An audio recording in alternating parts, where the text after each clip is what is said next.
નમસ્કાર મિત્રો, સ્વાગત છે તમારું એચએનજીયુ સ્ટડી પોઈન્ટ યુટ્યુબ ચેનલના એક નવા વિડીયોમાં. ઇન્ડિયા પોસ્ટ ભરતી માટે ત્રીજું મેરિટ લિસ્ટ છે એ જાહેર કરી દેવામાં આવ્યું છે.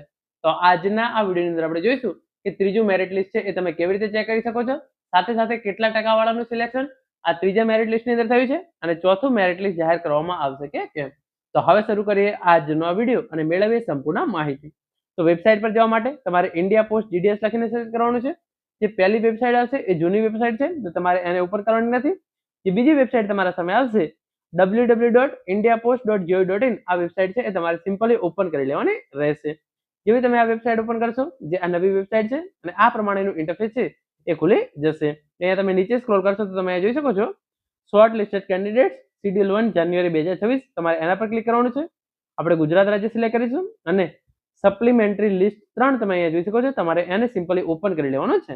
તો જેવું તમે આ લિસ્ટ ઓપન કરશો તમે જોઈ શકો છો government of India, ministry of communication, department of post, GDS online engagement schedule 1 January 2026 Gujarat circle list 3. તો આ ત્રીજું લિસ્ટ છે એ જાહેર કરવામાં આવેલું છે અને આની અંદર જે પણ ઉમેદવારોનું સિલેક્શન થયેલું છે એમણે તારીખ 26/5/2026 સુધીમાં ડોક્યુમેન્ટ વેરિફિકેશન છે એ કરાવી લેવાનું રહેશે. કુલ કેટલા ઉમેદવારોનું સિલેક્શન થયું છે આપણે એ જોઈ લઈએ. તો 18 પેજની આ પીડીએફ ની અંદર તમે જોઈ શકો છો કુલ 459 ઉમેદવારોનો જે છે એ સમાવેશ કરવામાં આવેલો છે અને તારીખ 11/5/2026 ના રોજ આ ત્રીજું મેરિટ લિસ્ટ છે એ જાહેર કરવામાં આવેલું છે પોસ્ટ વિભાગ દ્વારા. આગળ આપણે વાત કરીએ એક પછી કેટલા ટકાવાળાનું સિલેક્શન થયું છે અને ચોથું મેરિટ લિસ્ટ જાહેર કરવામાં આવશે કે કેમ. તો ચોથું મેરિટ લિસ્ટ છે એ ચોક્કસથી જાહેર કરવામાં આવશે, કારણ કે આના પછી પણ ઘણી બધી પોસ્ટ જે છે એ ખાલી પડી રહેશે. તો 26/5/2026 સુધી ડોક્યુમેન્ટ વેરિફિકેશન છે ત્રીજા રાઉન્ડનું એ પૂરું થશે અને એના 10 થી 15 દિવસ પછી જે છઠ્ઠો મહિનો છે એની અંદર જે છે એ ચોથું મેરિટ લિસ્ટ ચોક્કસથી જાહેર કરવામાં આવશે. તમે જોઈ શકો છો જે જનરલ કેટેગરી છે 94% છે, પછી ઈડબ્લ્યુએસ કેટેગરી 94, એસટી કેટેગરીની અંદર 87% વાળાનું, ઓબીસી ની અંદર 94, ઓબીસી 93, જનરલ કેટેગરી 94. તમે જનરલી નજર અહીંયા ફેરવશો તો જનરલ કેટેગરીની અંદર 92, જનરલ કેટેગરીની અંદર 91. તો આપણે છેક જે છે એ ફટાફટ છેક સુધી હું નજર નાખીને તમને કહી દઉં. ઓબીસી કેટેગરીની અંદર તમે જોઈ શકો છો 90% વાળાનું પણ સિલેક્શન થયેલું છે. જનરલ કેટેગરીની અંદર 90+ વાળાનું, ઓબીસી ની અંદર 90+ વાળાનું સિલેક્શન તમે અહીંયા જોઈ શકો છો. એસટી કેટેગરીની અંદર તમારે જે છે એ 84-85% આવેલા હોય તો પણ તમારું જે છે એ સિલેક્શન થઈ ગયેલું હશે. જનરલી જે કટ ઓફ હું તમને મોટું તમને જણાવી દઈશ, એકવાર બધા પર હું તમારા સામે જ નજર નાખી લઉં છું.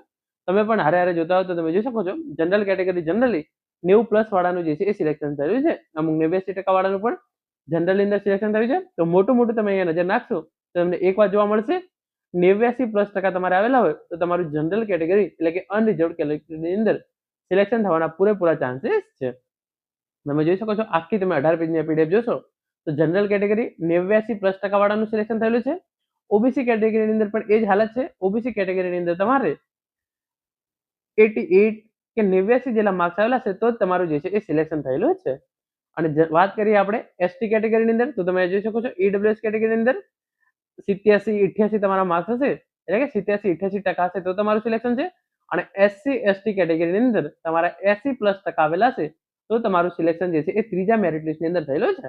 જે ચોથું મેરિટ લિસ્ટ આવશે એની અંદર તમારે આના કરતા 1-2 માર્ક્સ ઓછા હોય તો તમારું સિલેક્શન થાય તેવા પૂરેપૂરા ચાન્સીસ છે. તો આ પ્રમાણે જે આખું મેરિટ લિસ્ટ છે એ તમે જોઈ શકો છો.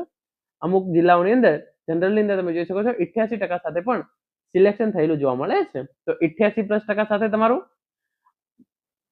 અનરિઝર્વ, ઈડબ્લ્યુએસ અને ઓબીસી કેટેગરીની અંદર સિલેક્શન થયેલું છે અને તમારે 80+ આવેલા હોય તો જ તમારું જે છે એ એસસી એસટી કેટેગરીની અંદર સિલેક્શન થાય તેવા પૂરેપૂરા ચાન્સીસ છે. તો મિત્રો આ હતો આજનો વિડીયો, જેની અંદર આપણે ત્રીજું મેરિટ લિસ્ટ તમે કેવી રીતે જોઈ શકો છો, ચોથું મેરિટ લિસ્ટ જાહેર કરવામાં આવશે કે કેમ અને ત્રીજા મેરિટ લિસ્ટની અંદર કેટલા ટકાવાળાનું સિલેક્શન થાય છે એની સંપૂર્ણ માહિતી મેળવી છે. આશા રાખું છું આજનો આ વિડીયો તમને ચોક્કસથી ઉપયોગી થશે. Thank you so much for watching.